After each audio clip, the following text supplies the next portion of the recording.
So could you talk a little bit more about the damage that institutional care in Uganda can do to a child? You don't have to don't worry about giving specifics, like, that's in terms fine. Of your son, Yeah.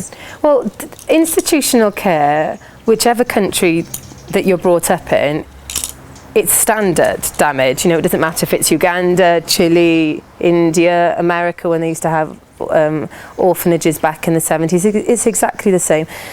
What research has shown is that every 3 months that you spend in an orphanage, you have a month of developmental delay. So obviously, if you think of a kid being in for 4 or 5 years, I mean, it's significant. Other things are huge attachment issues. I mean, that's kind of probably the number one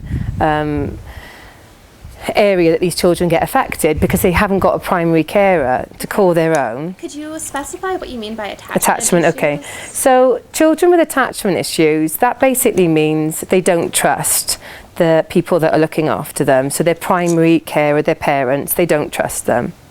Bottom line. That's what attachment basically is on a very simplistic level.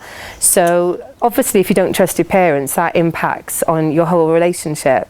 And children that have been brought up in institutional care, who have a cycle of nannies and mamas looking after them, coming, going, they don't have a specific person who gets to really know them. And that when they're hurt, they can always go to that person. When they're scared, they can always go to that person, because it's just a merry-go-round of workers.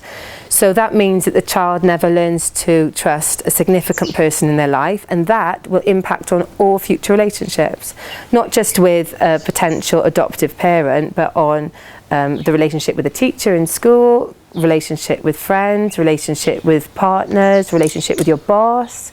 All relationships are impacted by this fundamental not trusting, which goes back to being brought up in an institution. Okay.